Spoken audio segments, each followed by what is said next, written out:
Hey guys, welcome to the channel. So here we are back with some chainsaws, a little different. So we got Husqvarna, a 365, and then we got a Husqvarna 435 X Torque. So both of these saws have a very sluggish way of working. So we will just focus on one right now, and then we'll do a video on the other one. And we're gonna go through them, clean the carbs, make sure everything's good, find out what's going on. Probably bad fuel sitting around, so probably that's what the main cause of all this. So let's go ahead and just dive into this big one first, then we'll dive into this little one. Alrighty guys, first thing first, let's go ahead, try to get this thing to start. So we got the start stop switch, we'll put it on. So there's a blue button here. I'm guessing this is something like a decompression valve or something like that. So we'll have it pushed in for now. We'll pull the choke, and I don't see a prime on here or anything. So we're just gonna go ahead and try to start it just the way it is and see what really is going on. Well, there you have it, guys. It starts on choke. Okay, well, not surprised. Let's push the choke in and try to start it like it is.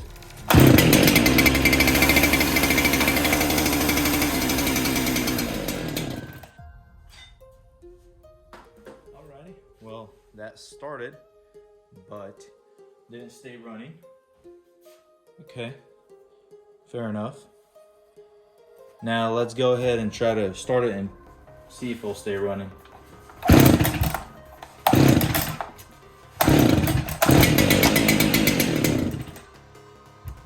So basically, it's not revving out.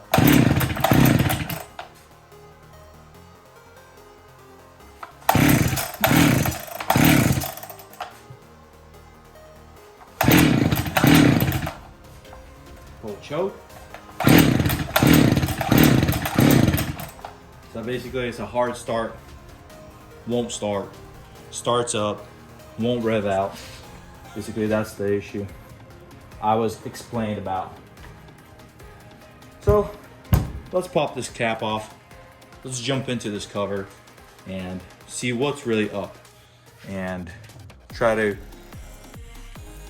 seems like fuel is actually leaking out of here, right there. So definitely a carb issue.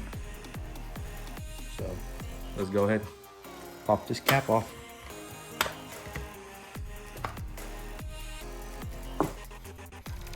Filter don't look too bad. Push this clip up. Yep, plenty of fuel, very nice and dirty. Yeah, I'm sure it's not supposed to look like this. So we'll go ahead and clean this out. I'm sure you're supposed to replace this, but the owner does not want to replace anything, just wants to have it looked over and put back together. So we'll just do that and dive into this thing. Let's go. Alrighty guys, also one thing we gotta do is make sure we got this gauge on here. We got about 10 psi we can push, but we gotta be careful because we can only push about 10 psi. So I got this pump that I made, basically just the O-ring on this thing, just a handle, goes inside this little plastic tube, all sealed. And then there's a one-way valve right here. So let's go ahead and push in about 10 pounds and see how that goes.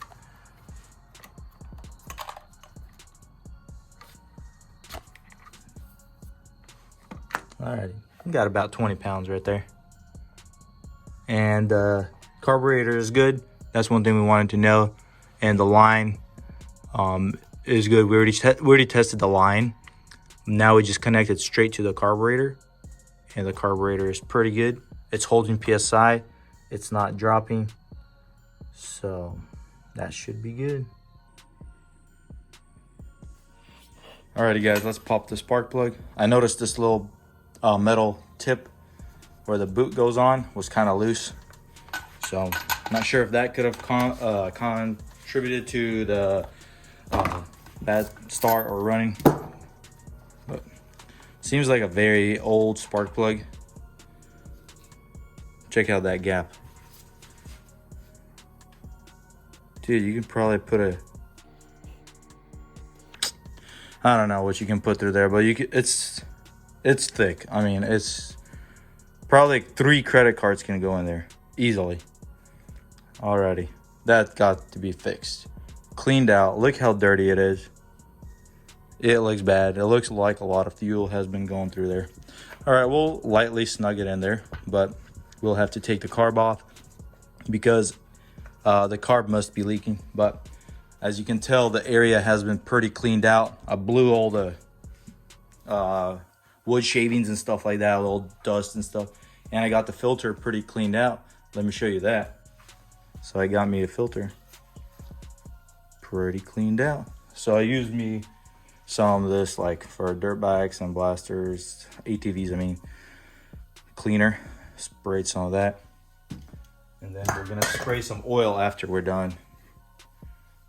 And we should be good to go on this just for now. But the spark plug, we'll definitely look into that. We'll try to figure out the spark plug gap. And let's go and dive into this thing and see what we can do with this thing. Probably have to pop this thing off, the little cap that blocks the carburetor. So let's go ahead and check it out.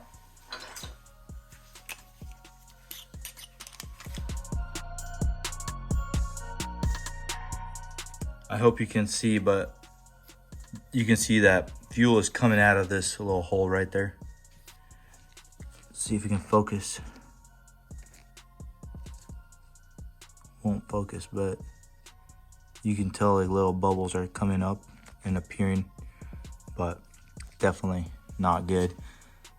Other than that, it looks pretty decent, but let's go ahead and pop all these little clips and stuff that hold this fuel, this carburetor, and get this thing out of there and open it up and clean it out. Alrighty, it takes a TX15 bit to unscrew the carb from the mounting point to the air intake boot.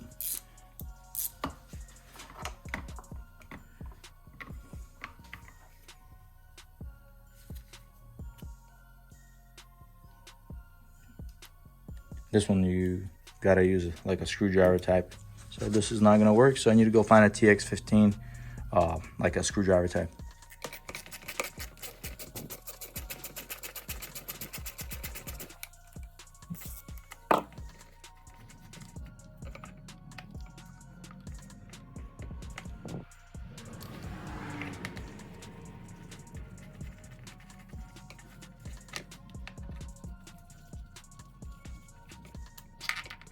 Alright, you got the carburetor popped right off. So you got 2 lines and a cable, and then you got this choke that pops right out. Got that thing all out, and you can tell it's pretty junky. Carburetor doesn't look too bad, but we'll definitely look it over and make sure it's all good. Let's move the saw out of the way.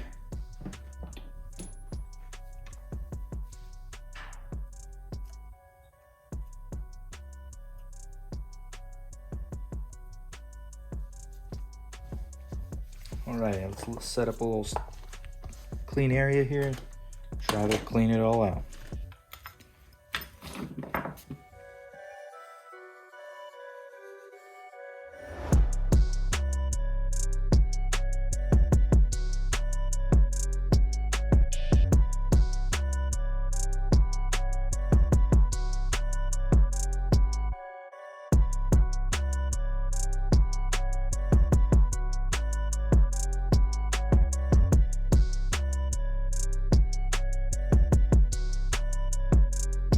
Alrighty guys, things to look into when I popped the carburetor off.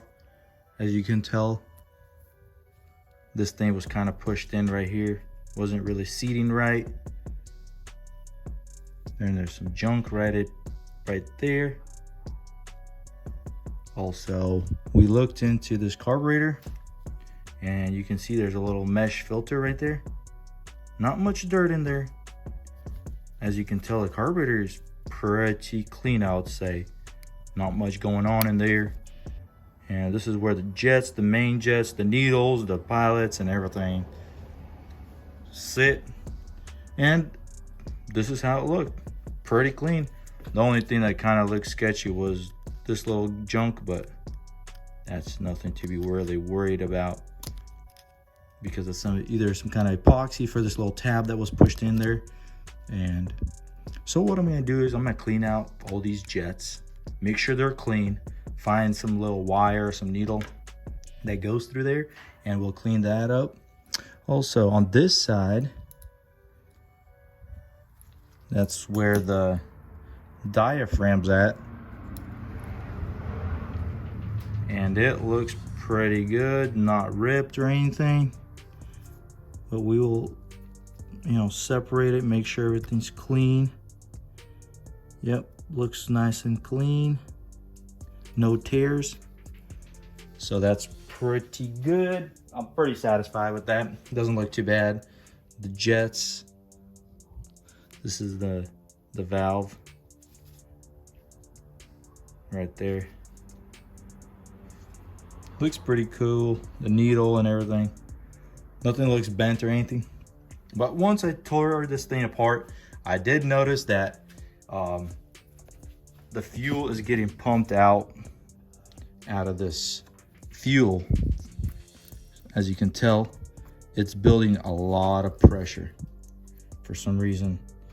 And when it builds the pressure, something's happening. Either a check valve or something like that is going on. So I've been plugging it for right now, but that doesn't seem like the best solution. So I need to dive into why that's happening. And we understand why we are getting so much fuel in the carburetor, and it's loading up our weed eater, saw, chainsaw, whatever you call these things. Basically the same family. And yeah, let's dump this all extra fuel that we just spilled. Alrighty, so let's dive into this thing and blow this carburetor out, and we should be good to go. Yeah, I found out something that works for the needles, the jets and everything, to clean them out. So I got this cable from like a bicycle, and so I tore one of the strands off of it, and guess what? Perfect. Fits right through there. Pushed everything through. Now I'm just gonna blow everything out, make sure everything's nice and clean. Then we'll dive into why the fuel's getting pumped out. But yeah, this thing fits all the jets, goes in, cleans it out, and now all we got left to do is blow everything out, clean it up, and put everything back together. Well guys, not really sure why it's leaking out of this, or pressurizing and leaking out of this top area, but I did find out that this was off, which could be the issue, but also it could be the issue because air was being forced through the top and it came off while we were checking. But for it to pressurize like that, there's no need for it to do that and start pumping out, which we will need to trim a little bit of this piece right here and make sure we have a good tight fitting, and we'll put everything back together and hopefully everything goes good.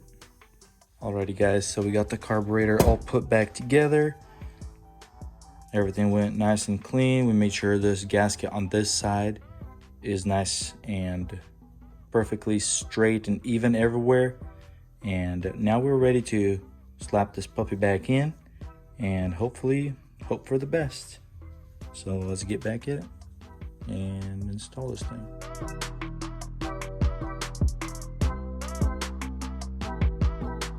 Alrighty guys, check out the gap, much smaller now. In inches it's 0.02 and metric it's 0.5. So we are good to go. We're gonna push this puppy back in and mix some gas, and then we're gonna be ready to hit the start button on this thing.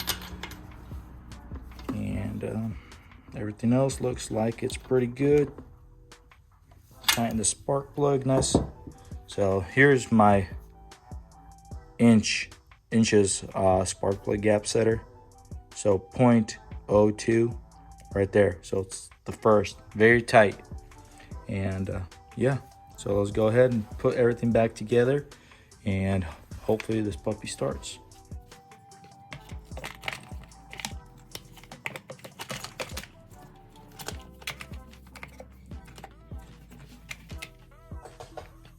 And just like that, everything's put back together. The air filter spark plug cap is on. Plastics are on. Just got to tighten all the screws. And yeah, pretty much good to go. Now we got to just tighten all this thing down, put some gas in here, and we should be good to go. So I'm going to tilt this thing back over, put some fuel in there, and give it some revs. Let's go. Alrighty guys, so we got this thing all put together. She should be firing right up now, but we'll give it a shot and find out for itself. And hopefully this thing will do what it needs to be doing. Hopefully it doesn't tear anything up here.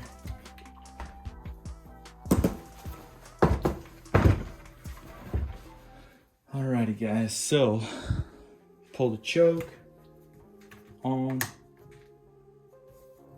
pull the decompression, push the decompression pin in, and then it pushes it out once it's trying to start. There you go. So we got some fresh fuel mixed, putting in there, so it should be good to go.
Tell this thing is running. Definitely needs a carburetor adjusted, and as you saw in the video where I was trying to take the carburetor apart, you can see that the Chinese carb was on there. So at some point this thing was swapped out, and because of that issue, I'm sure there's plenty more issues because of that Chinese carb. So we can go ahead and try setting it, but that's just gonna be problems and stuff like that from there on out. So we'll leave it for the owner. He said don't mess around, put it back to stock settings, because that always worked for him. So that's the way we're gonna do it. And if anything, we'll mess around with the jetting later on, not the jetting but the settings, and try to balance it out to a better position. But for now, we are good with this one. She fires up, works way better, and also it doesn't push any fuel out of the carburetor. So definitely whatever we did, cleaned it up. And as you can tell, no fuel coming out of there. Nice and dry in this area after that run. So that's pretty cool. Everything's nice, but maybe a carb rebuild would help. But I highly recommend always rebuilding the original carbs. So I stick really strong by that, but Chinese carbs, no go. You never know, the jetting could be off too on them things, but it runs halfway. You have to ease in on the throttle. You can't go full rev right away because this thing just starts bogging down. So for now, this is the way it's gonna be, and just gotta ease into it. Let's go, guys. Thanks for watching. Peace out.